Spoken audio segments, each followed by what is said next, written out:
Ada kan saya bingung, ini bagaimana? Saya panik mas, ya kan? Panik dengan dalam keadaan panik, tapi saya masih nggak terlalu emosi lah, cuma ngerendang aja ini kok mobil baru kok bisa begini. Pemikiran pertama, kecewa aja ya pasti. Ya manusiawi lah, kecewa.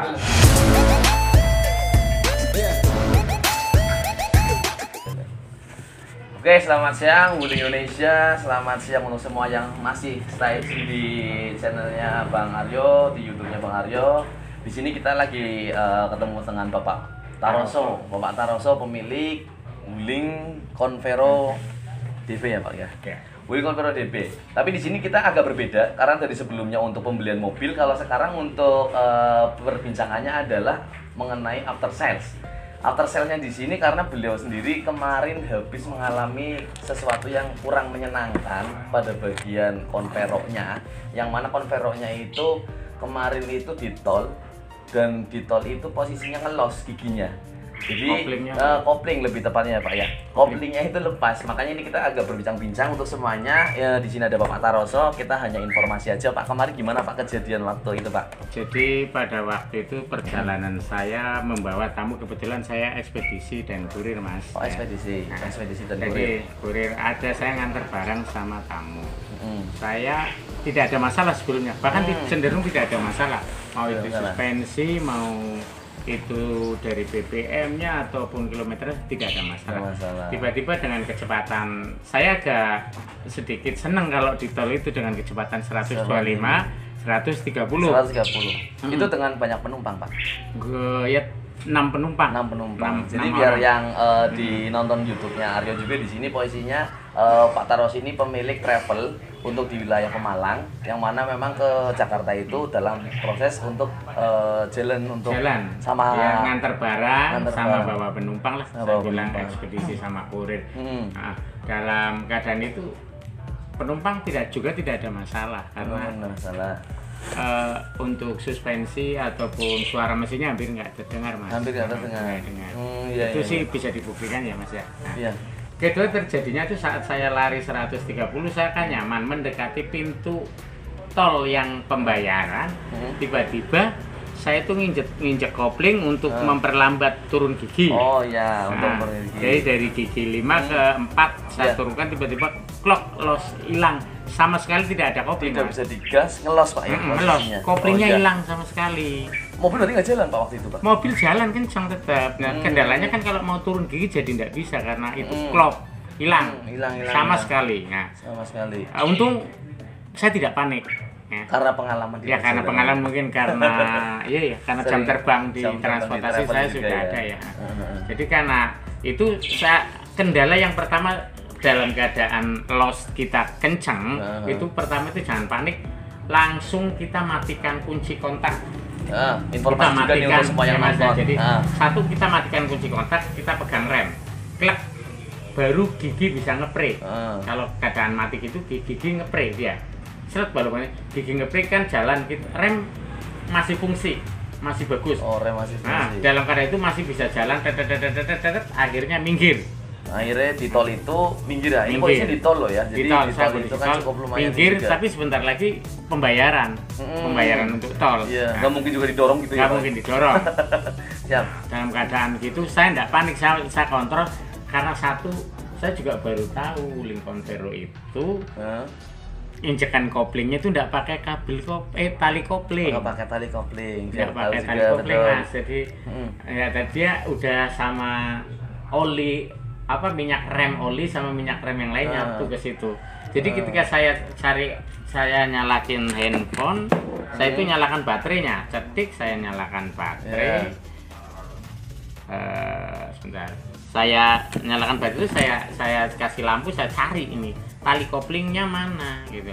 Ternyata enggak pakai tali kopling, begitu baterai nyala saya oborin depan belakang, dia enggak pakai tali kopling, itu enggak pakai ternyata. Di ininya gitu ya, di lokasi situ ya. Karena mungkin sebelumnya sudah pernah ada yang seperti itu juga dengan mobil lain gitu ya. Pernah kejadian juga sebelumnya. Pernah kejadian tapi pakai tali kopling. Ya itu enggak ada. Kan saya bingung. Ini bagaimana? Saya panik, Mas. Ya, kan? Waktu itu panik dengan dalam keadaan panik. Tapi saya masih enggak terlalu emosi lah. Cuma ngerendang aja, ini kok mobil baru kok bisa begini. Kecewa Pemikiran ada pertama. Kecewa ada ya pasti pada. Manusiawi lah, kecewa. Lagi bawa penumpang. Terus saya langsung telepon sales saya yang di Tegal, Mas. Nah, saya telepon sampean kan? Iya, betul. Malam detik itu saya telepon Bapak. Mas, ini mobil saya gimana? Tiba-tiba koplingnya putus, ini saya harus gimana? Terus dari pihak sales langsung ngasih masukan, Pak, telepon sebentar ditunggu, saya teleponin bengkel terdekat. Bengkel terdekat ya, Pak ya. Bengkel terdekat. Nah, ternyata ditemukanlah bengkel terdekat. Nah, dari bengkel itu terus saya kurang puas. Saya telepon atas saran Pak Aryo itu dikasih nomor telepon call center pusat yang ada di Jakarta. Betul. Jadi untuk yang nonton ini semua, ketika kondisi kalian yang punya mobil guling Pontero ini posisinya itu macet di jalan atau di mana, telepon pertama yang kalian pegang adalah nomor salesnya atau tenaga pemasarnya. Nah di situ nanti kalian telepon saja, minta untuk ditunjukkan gimana caranya untuk menghubungkan ke pelayanan after salesnya. Ya, siap. Gitu ya Pak ya. Nah, satu lagi kesan pertama dari call center pusat itu sangat ramah, Pak. Jadi sangat ramah. Jadi dia cuma arahkan, Bapak saya carikan bengkel terdekat, Bapak tunggu di situ saja, nanti bengkel kami akan melayani. Itu informasi dari pusat. Dari pusat. Gitu ya. Dari pusat. Pada saat itu jadi juga saya ditangani, Pak ya. Saya ngeyel, Pak. Saya mau ke Tegal aja gitu kan. Gitu. Nggak usah, Pak, di sini aja bisa. Nanti saya carikan bengkel terdekat, gitu saja. Nah, dan pada saat itu, padahal baru 2-3 kata call center yang saya hubungi itu dari pelayan itu, tiap beberapa jam saya di calling kembali apakah sudah mendapatkan pelayanan atau belum, gitu loh Mas. Nah, sedangkan ya di merek lain, kebetulan saya banyak pakai armada lain, merek lain ya. Itu tidak mendapatkan pelayanan semacam itu. Sebenarnya sepele loh Mas. Sepele ya. Masalah pelayanan itu juga kalau kita telusuri, mereka cuma ngasih suara doang, ya. Tapi sangat berarti, gitu. Dan menengok kembali tentang kekecewaan saya, Mas. Kekecewaan. Saya kecewa karena mobil tiba-tiba plong itu ya. Setelah saya nunggu kedatangan bengkel, oh ya tamu penumpang saya oper dulu. Saya manggil mobil pengganti, saya oper, saya untuk melanjutkan perjalanan ke Jakarta itu. Nah, dalam setelah penumpang nggak ada kan saya sudah nggak panik, saya bisa minum kopi juga, sambil minum kopi dulu. Nah, setelah minum kopi itu Mas ya, tak kasih tahu sampean. Jadi ternyata untuk teman-teman juga jangan kita menyalahkan satu atau dua produk. Produk lain pun, contohnya saya 19 tahun di taksi Mas, 19 tahun pakai merek mobil terkenal ya, salah satu merek ya. Saya pernah pakai mobil masih 2 minggu Mas, karet aja masih bau, itu nggak bisa jalan di tol Kebonjeruk saya. Ngelos juga sama Pak? Bukan, pokoknya nggak bisa jalan, ternyata valve pumpnya rusak. Valve pumpnya rusak, itu mobil baru merek terkenal aja bisa rusak loh Mas. Valve pump rusak Anda bisa jalan.